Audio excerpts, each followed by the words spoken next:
Hello, guys. Finebaum understands that the loss to Michigan will haunt DeBoer. But is it really all his fault? Many fans were not happy with Milrow's performance now that he's been drafted. Anyway, let's talk about the news. But first, subscribe to the channel and keep receiving more Bama news. Alabama's loss to Michigan in the Really Quest Bowl was more than a stumble in a season that was already below expectations. It was a blow that puts Coach Kalen DeBoer in the spotlight in a way few imagined so early in his tenure with the Crimson Tide.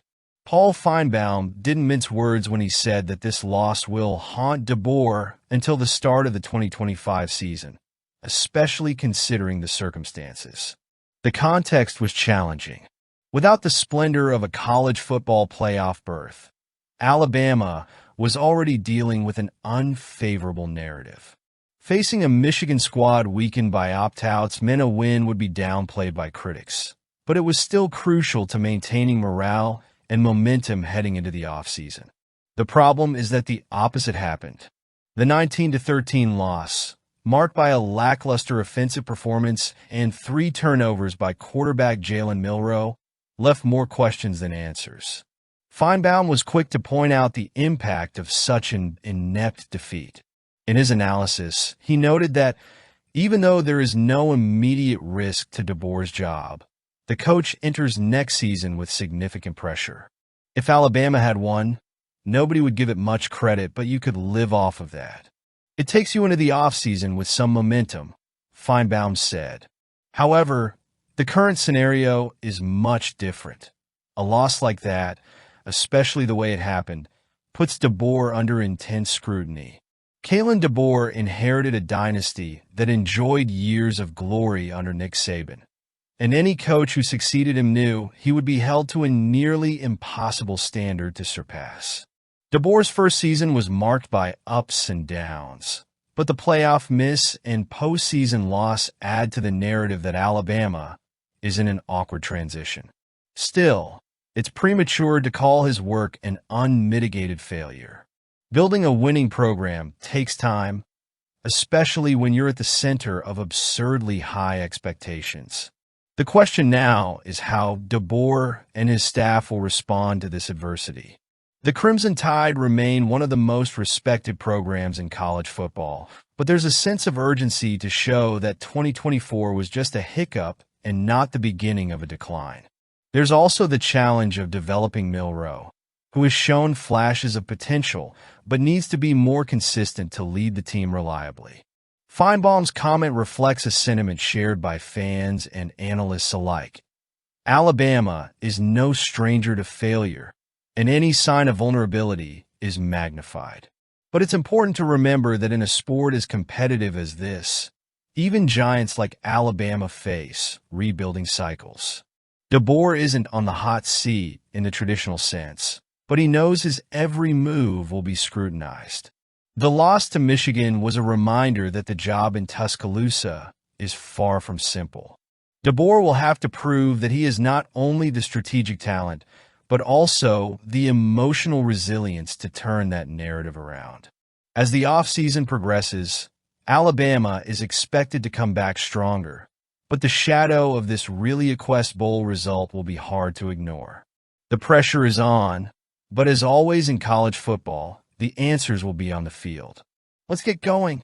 The firing of Ryan Grubb from the Seattle Seahawks brings back a turbulent history for Alabama and head coach Kalen DeBoer, who faced a series of challenges with coaching changes early in his tenure.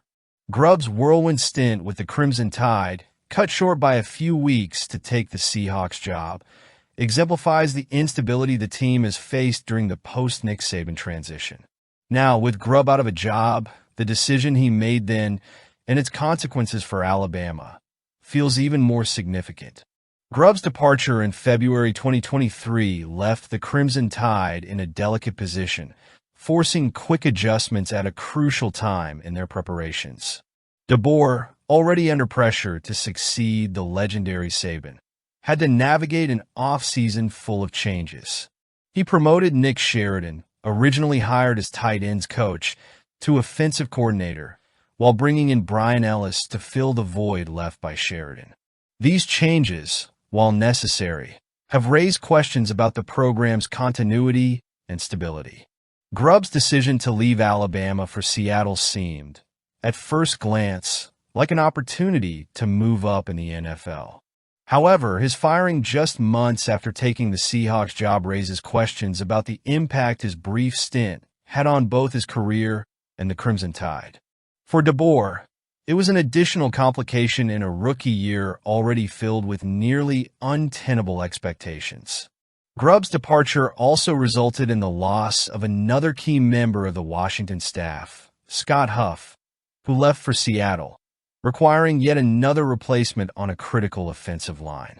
Despite these abrupt changes, Alabama managed to maintain a level of performance throughout the season, but the narrative of coaching instability continued to haunt the program.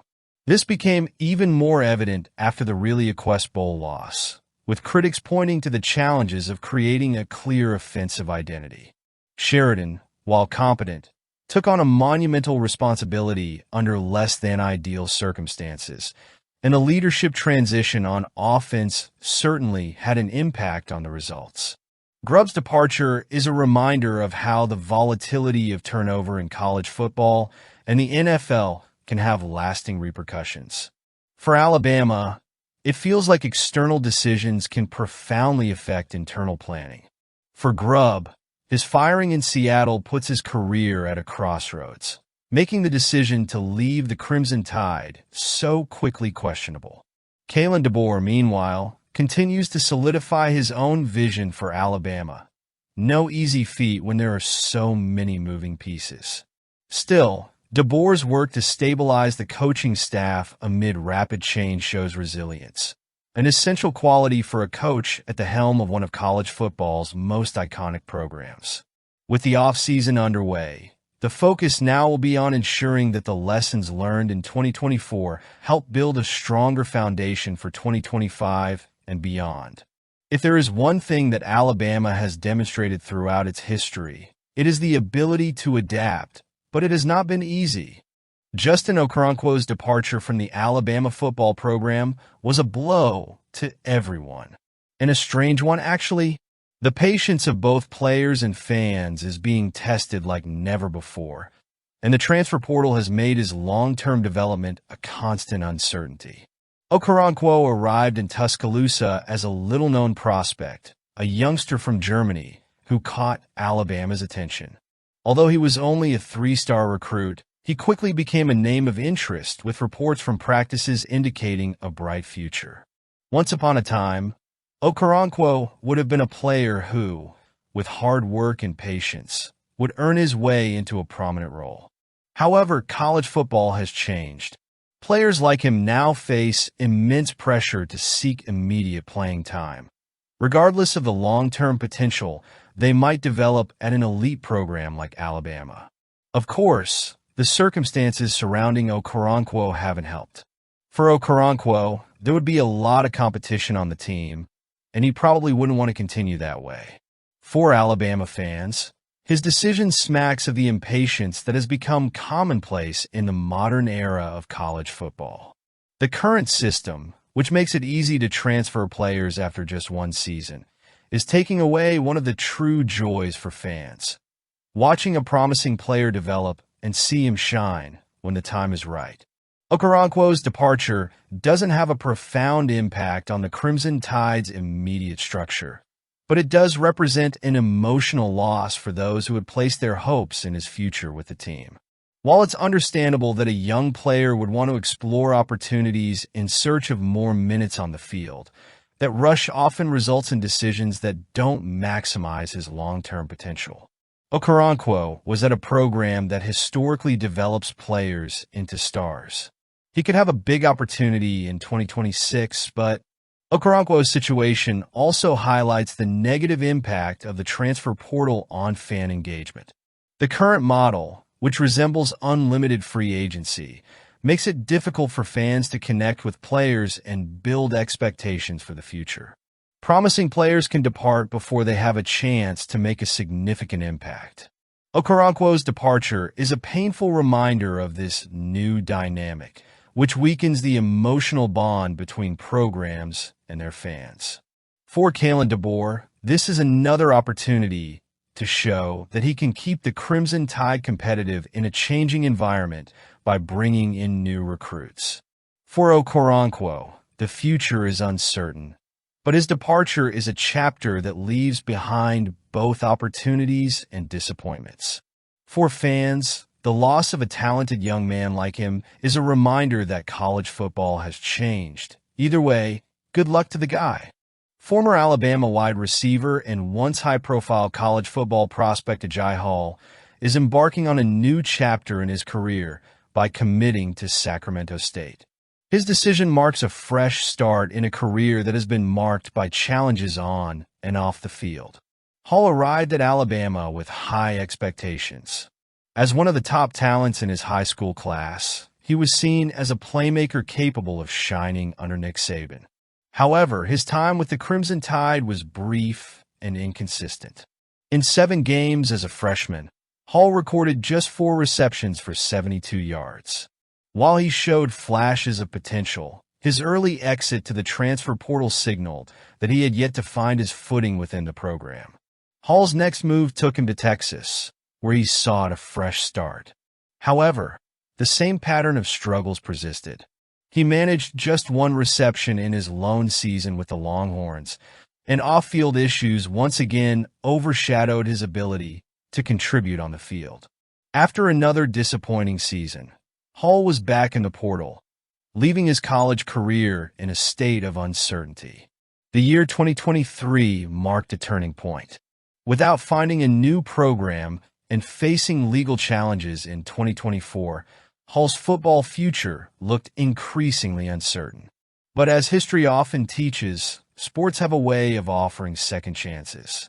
Hall's decision to join Sacramento State, a Big Sky Conference program, is a sign that he still believes in his potential and is willing to work to rebuild his career.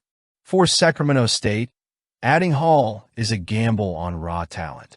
While his college career thus far has been marked by inconsistency, his natural ability as a wide receiver is still undeniable.